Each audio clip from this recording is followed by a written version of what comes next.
Apapun yang Anda alami, apapun yang Anda dengar, apapun yang Anda lihat, apapun yang masuk ke dalam hati pemikiran Anda oleh Allah dibukakan menjadi cahaya. Dan cahaya Allah itu nanti akan ditajallikan oleh Allah menjadi rizki di kehidupan Anda, menjadi barokah, kemudahan hidup, keamanan rumah tangga, lancarnya sekolah dan perjalanan anak-anak Anda. Yang belum kawin itu memudahkan ketemunya Anda dengan jodoh-jodoh Anda. Meskipun itu tidak tercapai bagi salah seorang yang ada di panggung ini, karena dia sudah punya niat yang lebih jauh dan lebih mulia, karena dia tidak terima hanya dengan makhluk yang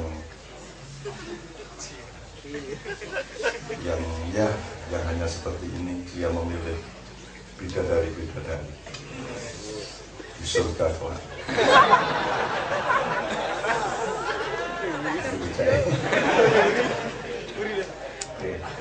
Misalnya Anda yang ada di depan saya maupun yang di belakang pagar, atau yang di kebun-kebun, atau yang di sebelah di aula dan di dalam sama semuanya, mudah-mudahan Allah Subhanahu wa Ta'ala menambahkan peran dan penugasan para malaikat yang mengawal Anda masing-masing.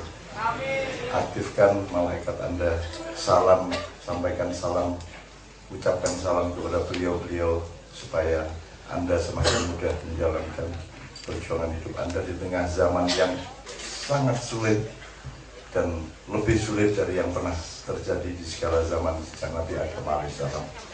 Dan beruntunglah Anda oleh Allah ditaruh di zaman yang serba mustahil, serba tidak rasional, serba tidak masuk akal, tetapi Anda tetap sehat walafiat, tetap tahan tidak kencing berjam-jam, tahan sedemikian rupa, tetap iso mangan, merokok, dan merdeka, dan bisa ikut pengajian tanpa ada syarat apa-apa. Kemulan sarung itu, katoan itu, perakatoan itu. Oke, bismillahirrahmanirrahim. Sholikah wa ila hadratin Nabi Mustafa Muhammad sallallahu alaihi wasallam. Al-Fatihah. Oke, bismillahirrahmanirrahim. Sholikah wa ila hadratin Nabi Mustafa Muhammad sallallahu alaihi wasallam. Al-Fatihah. Semuanya. Innallaha wa malaikatahu yusalluna 'alan nabi ya ayyuhalladzina amanu sallu 'alaihi wa sallimu taslima. Allahumma salli wa sallim wa barik alaihi wa ala alihi. Terima kasih ya Rasulullah, terima kasih atas santunanmu, terima kasih atas kedermawananmu, terima kasih atas tidak pernahnya absen Engkau menyertai kami semua di dalam keputusasaan, di dalam kebingungan, di dalam kesunyian yang luar biasa senyapnya ya Rasulullah. Terima kasih Engkau telah menemani anak-anakku semua di rumah masing-masing ketika mereka berjalan, ketika mereka menempuh perjuangan untuk keluarganya. Semuanya yang mendengar melalui apapun mayahan ini ya Rasulullah, berterima kasih kepadamu. Terima kasih, terima kasih. Terima kasih ya Rasulullah. Al-Fatihah. A'udzubillahi minasyaitonir rajim. Bismillahirrahmanirrahim.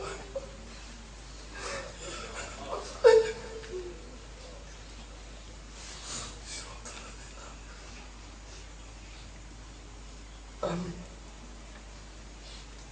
Amin ya rabbal alamin. Oke teman-teman sekalian, duduknya dirubah santai sekarang. Dan bismillah, mudah-mudahan Rasulullah membawa semua kandungan hatimu kepada Allah dan memantulkannya kembali menjadi kemenangan-kemenangan yang akan kau capai tanpa kau duga-duga. ucapkan hayya 'alal falah. Hayya 'alal falah. Hayya 'alal falah. Allahu akbar, Allahu akbar. La ilaha illallah. Amin, amin ya rabbal alamin. Oleh karena itu tiap hari perbaharuilah ketakjubanmu kepada Allah dengan mengucapkan Allahu akbar, Allahu akbar. Tidak usah menunggu zuhur, tidak usah menunggu asar. Setiap saat engkau menemukan ketakjuban di dalam kehidupan yang Allah merahmatinya dan memberi cobaan-cobaan yang indah, tantangan-tantangan yang seolah-olah merupakan kesulitan, tapi sesungguhnya mengandung kenikmatan dan keindahan yang luar biasa. Ucapkan Allahu akbar, Allahu akbar setiap saat di dalam hatimu. Kemudian perbarui sumpahmu, asyhadu an la ilaha illallah wa asyhadu anna Muhammadar Rasulullah. Kemudian tidak berhenti sholat di dalam ibadah makhlukmu maupun sholat di dalam ibadah muamalahmu, di kantor-kantormu, di tempat kerjamu, di perjalanan, di rumahmu, di dalam diammu, di dalam duduk maupun berdirimu, dimanapun saja, kapan saja engkau melakukan sholat. Artinya engkau meletakkan seluruh pekerjaan dan perjuangan itu sebagai bentuk sujudmu kepada Allah Subhanahu wa taala. Maka setelah hayya 'alas shalah yang engkau lakoni tiap hari siang dan malam, engkau akan masuk ke dalam hayya 'alal falah, hayya 'alal falah. Allahu akbar, Allahu akbar, la ilaha illallah. Oke. Teman sekalian, bismillahirrahmanirrahim. Ustaz Haidar Yahya, beliau ini kalau saya boleh terus terang, saya itu dulu begitu Pak Harto turun 2 hari, saya sudah mengetahui seluruh isi reformasi, sehingga saya dikasih keputusan oleh Cak Dil, Adil Amrullah, untuk Ustaz saiki gerakan sholawatan mubeng.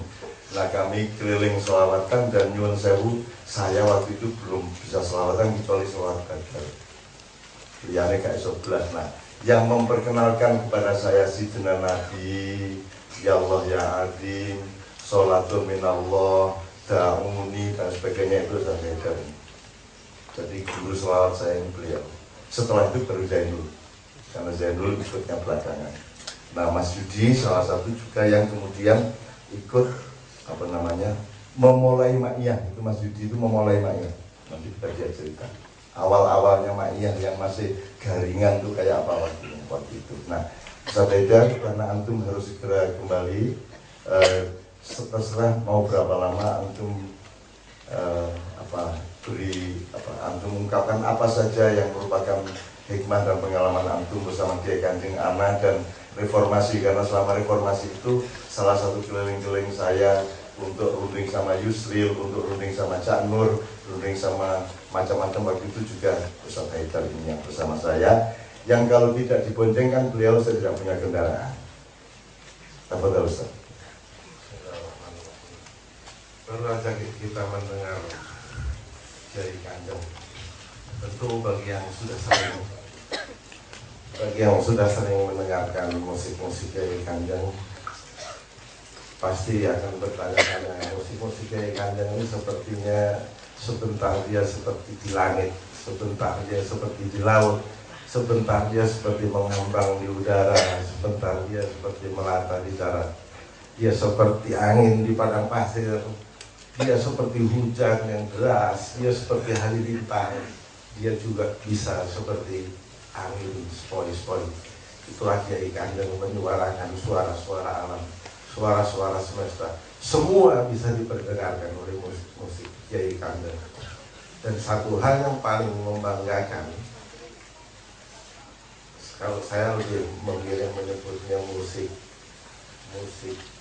dunia, world music, karena hampir suara universal, suara dunia ini, suara gesekan daun, suara air, suara angin, suara halilintar, seluruhnya disuarakan oleh Kiai Kanjeng, diekspresikan oleh Kiai Kanjeng di dalam segala skillnya, dalam segala keahliannya. Saya lebih memilih seperti itu. Dan yang membanggakan itu adalah musik dari anak-anak bangsa Indonesia, dari putra-putra Indonesia. Bisa saja orang mengatakan, oke, Kanjeng pakemnya tidak jelas menurut teori musik ini, menurut teori, bisa saja. Tetapi seperti yang tadi saya sempat benar bahwa Kiai Kanjeng diadakan untuk melayani orang banyak, untuk menghibur orang banyak. Apa yang bertujuan itu sudah tersampaikan, maka berarti apa yang diinginkan oleh Kiai Kanjeng itu sudah sampai. Seperti itu. Bahwa caranya bagaimana? Ya seperti yang kita saksikan. Buktinya kita semua menikmati. Kita sangat menikmati. Kalau tadi dikatakan bahwa musik Kiai Kanjeng lebih banyak spontanitasnya, ya memang karena teman-teman kejujuran itu biasa disampaikan dengan spontan, spontanitas itu justru itulah ketulusan apa yang disampaikan oleh Kiai Kanjeng. Saya ingin mengulangi bahwa saya berharap betul bahwa suatu saat Kiai Kanjeng betul-betul bisa, bukan cuma mendunianya sudah, mengindonesianya justru belum. Ini Kiai Kanjeng. Begitulah nasibnya Kiai Kanjeng, yang mungkin seperti kita Cak-Nun. Dulu waktu Cak-Nun ini kan tidak pernah tidak terlibat di dalam nafasnya bangsa Indonesia ini, tidak pernah tidak terlibat. Di kampung-kampung saya rasa sulit ya kalau mencari. Saya punya banyak sekali relasi, banyak sekali orang yang saya kenal, dari tokoh-tokoh besar sampai apa itu ustadz-ustadz, apa itu habib-habib, apa itu kiai, banyak sekali. Tetapi yang punya tingkat mobilitas dan punya rasa tanggung jawab seperti Cak-Nun susah lah. Saya paling tidak 2 tahun ya saya ikut sama Cak-Nun, kemana-mana saya ikut, tidur di mana saja, makan apa saja, berpikir untuk kepentingan kita semua, berpikir untuk kepentingan bangsa, dengan tanpa berpikir bagaimana nanti hasilnya. Istilahnya pokoknya kita mencangkul dulu, bekerja, artinya bekerja. Yang mudah-mudahan pada saatnya mudah-mudahan Allah SWT akan membantu kita semua dan membuat bangsa Indonesia menjadi lebih baik. Tidak seperti sekarang, rasanya kita selalu merasa salah, memilih ini salah, memilih ini salah, memilih ini salah. Tidak memilih salah juga. Jadi posisinya selalu di dalam posisi yang serba salah. Kita tidak punya sistem nilai yang baik. Kita susah untuk tahu yang mana yang benar, yang mana yang tidak, yang mana yang salah, yang mana yang baik, yang mana yang tidak. Kita semua terombang-ambing seperti itu. Mudah-mudahan dengan kegiatan-kegiatan seperti ini, saya terus terang aja karena saya tinggal di Jakarta dan saya memang datang khusus untuk acara ini, untuk ketemu dengan teman-teman Kiai Kanjeng. Saya memang sudah memberitahu kalau ini acaranya adalah acara Kiai Kanjeng. Makanya saya bersama Habib dan Ustadz Radhi berangkat khusus ke sini. Besok pagi-pagi saya sudah mesti kembali ke Jakarta lagi. Kenapa? Karena saya bertemu dengan teman-teman di sini, saya merasakan lebih tenang rasanya, lebih tenang. Saya melihat sepertinya ada suasana yang lain, ada ketenangan yang lain. Jadi kalau saya melihat satu komunitas atau satu bangsa itu harusnya kan punya kesamaan batin, harusnya punya kesamaan mindset, tujuan, pandangan dan sebagainya. Dan itu kita tidak bisa kita lihat di Jakarta. Tapi di komunitas-komunitasnya Cak-Nun, apa di sini, apa di Padang Bulan, saya menyaksikan itu bahwa kesamaan itu ada, ukhuwah itu ada di situ. Jadi dengan begitu itu nyambung. Tambah dengan musik Kiai Kanjeng yang saya seringkali merasakan ada kerinduan yang sangat di situ, ada cinta di situ, ada kegembiraan, juga ada kesedihan, ya, ada derita kerinduan. Derita kerinduan itu juga bisa membahagiakan kalau yang dirindukan adalah orang yang memang layak dirindukan. Seperti seperti Cak Nun yang selalu merindukan Rasulullah. Allahumma sholli ala Muhammad wa ala Muhammad. Mudah-mudahan kita kelak bisa bersama-sama dengan Kanjeng Nabi, insyaallah. Karena Rasulullah mengatakan, ana ma'aman ahbab, saya akan senantiasa bersama-sama dengan orang yang kamu cintai. Kamu akan bersama-sama dengan orang yang kamu cintai. Insya Allah kalau kita benar-benar mencintai Rasulullah, maka dengan ketulusan seperti ini kita akan bersama-sama Rasulullah. Tadi lagu yang salawat-salawat yang disampaikan oleh Cak Nun tadi, semuanya adalah lagu-lagu cinta kepada Rasulullah, lagu-lagu cinta kepada orang-orang yang dicintai oleh Rasulullah, lagu-lagu kerinduan yang sangat seperti itu. Mudah-mudahan makbul insyaallah. Apa yang diharapkan doa-doa kita semua mudah-mudahan dikabulkan oleh Allah Taala. Mudah-mudahan dan kita selalu makin kuat kita menyatukan kita punya batin supaya betul-betul kita seperti yang diharapkan oleh Kanjeng Nabi Rasulullah Sallallahu Alaihi Wasallam. Ustaz, saya merasa bahwa Ustaz Labib ada hal-hal yang sangat perlu disampaikan kepada kita semua. Pada Ustaz, saya akan menyesal seumur hidup kalau beliau tidak mengumumkan sesuatu karena beliau memendam banyak mutiara-mutiara. Ustaz Labib, pada Ustaz, sebelum nanti Mbak Megan, Mas Jimas, sebelum Pak Mustafa Yasin juga saya mau untuk maju di depan sekarang. Karena Muhammad itu salah satu doanya adalah Al-Mustafa. Jadi kalau Muhammad itu mutiara, maka Mustafa adalah intan.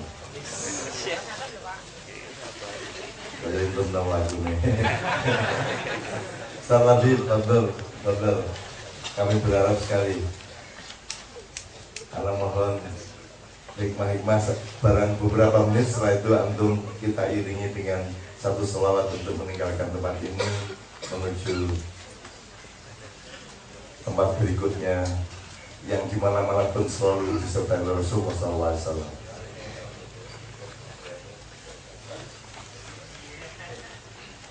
Ini Pak Sulaiman mengingatkan dunianya udah kayak kan yang Indonesianya nih baru sedang dirintis oleh para malaikat, sedang rapat-rapat di malaikatnya. Salabib, fadal salabib, please, whatever. Antum kutipkan hal-hal yang indah pada malam hari ini. Antum kan perpustakaan melaku. Antum kan apa yang penuh hikmah dari Imam Ali, apa yang penuh hikmah dari para sufi teman dahulu, supaya kita semua tidak pernah putus asa, supaya kita semua bermakrifat terhadap kebenaran yang indah itu dan seterusnya. Betul. Assalamualaikum warahmatullahi wabarakatuh. Mengejutkan sebetulnya dipanggil oleh Cak Nun di sini. Saya tadi sedang ngobrol dengan teman saya Rusdi Matari, kebetulan ada di sini. Sekaligus senang dan bangga bisa hadir bersama idola saya yaitu Cak Nun di sini.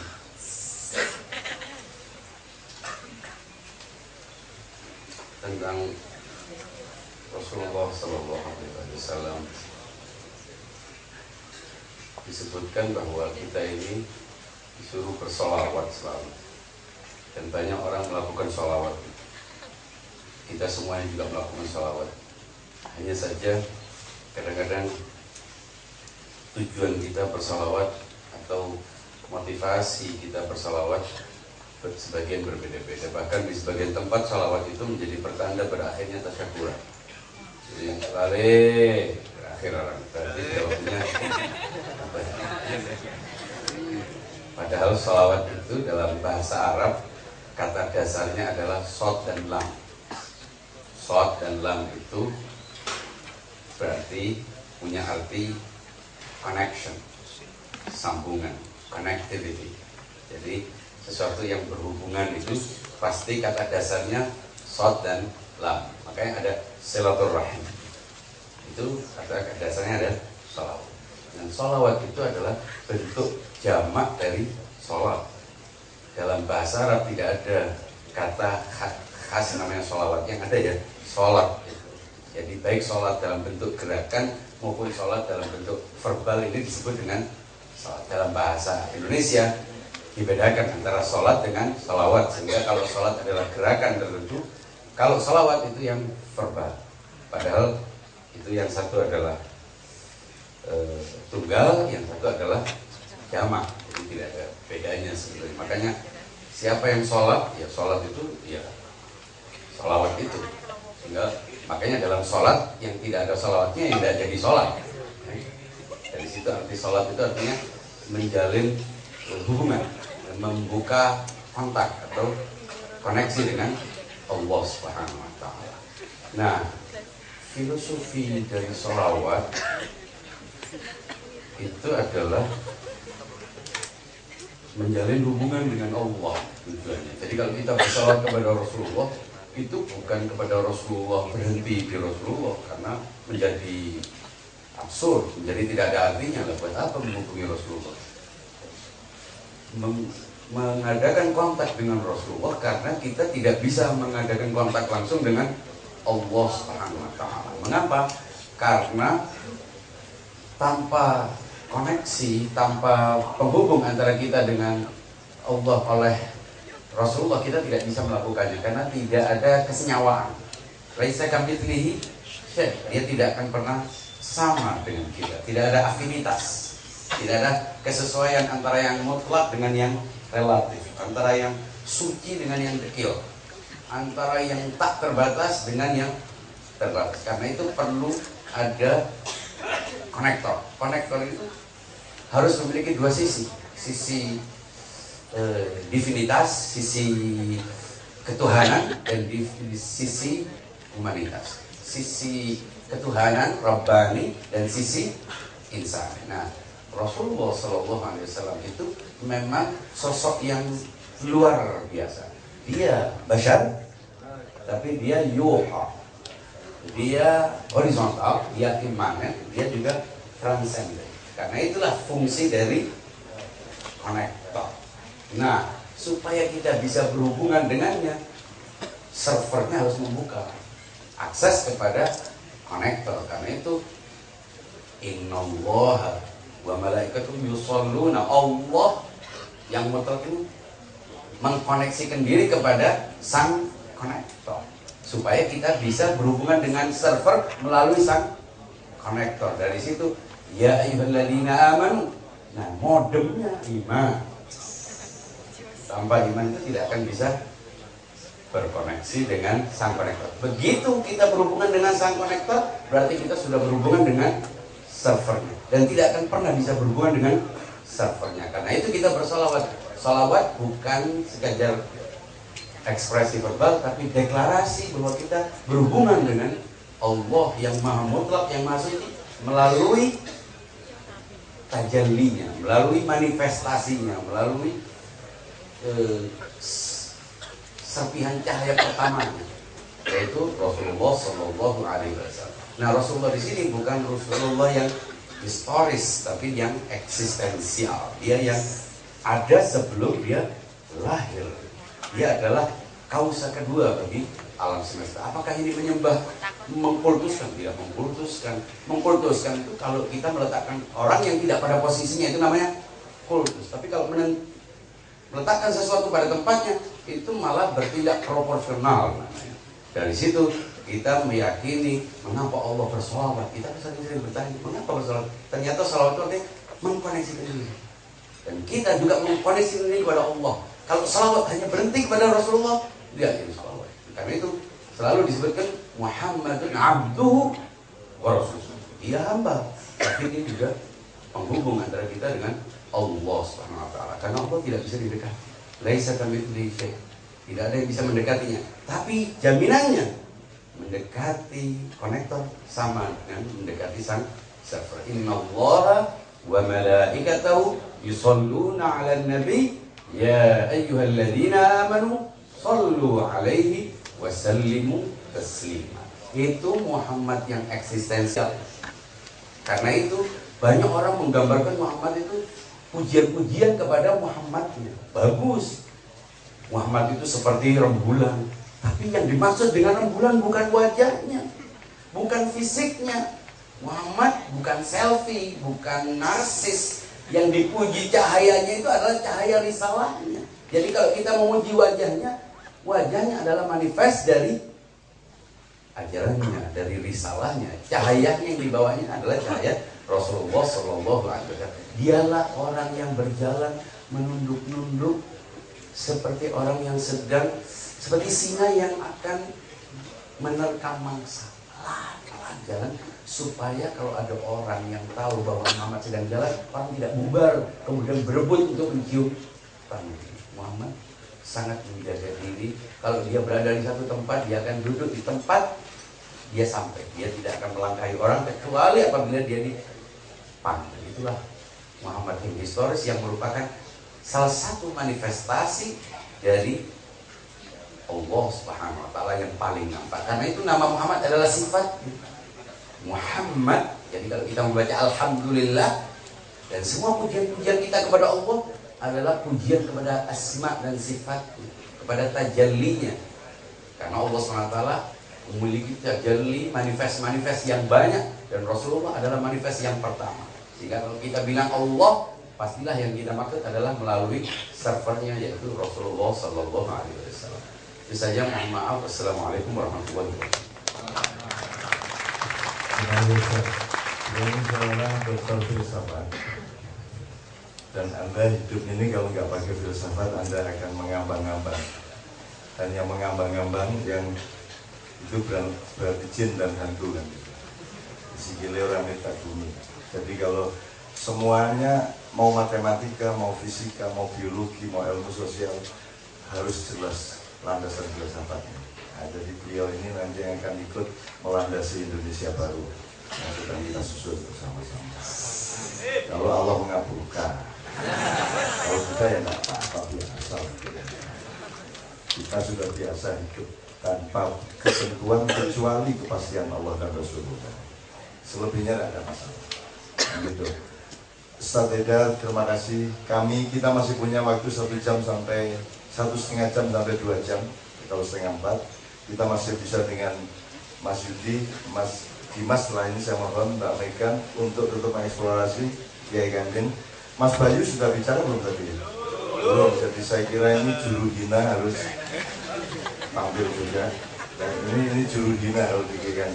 Juru hina itu artinya yang membuat Mbak Nevi sakit kaki pakai krek dari Mekah itu gara-gara Mas Bayu. Karena dia jadi setannya Mas Nevi. Karena Pak Nevi itu tidak ada kata yang lewat di telinganya tanpa dipelesetkan. Jadi bisa ngomong ke radio nih ngomong karo ngomel diri kayak penyiar ngomong apa berasal ke ketika kita ambil nikot, Bayu bilang apa pelesetannya nikot. Pak Nevi sudah tahu, tapi selama tawaf tidak berani mempelesetkan mau tawaf kok harus pelesetan. Tapi ketika sa'i sudah tinggal satu jalan terakhir, dia udah nggak tahan dia. Setannya 2, satu namanya Yoyot, satu namanya Bayu. Itu ayo masuk rawan, itu sudah sedikit masuk rawan. Nikot, ayo dikocok. Akhirnya kakinya dikocok sama Allah waktu nikot yang kedua. Kewocak, wis dengkule ning srengenge, wis nganggo krek dengan gini, sampai Nevi kemudian 3 bulan kemudian sembuh, ganti setannya kecelakaan motor, sikile dikrek meh. Tinggal Bayu sing durung. Jadi kan itu ada malaikatnya, ada setannya. Ini diberikanlah kelengkapan Allah menciptakan. Enak bayar ning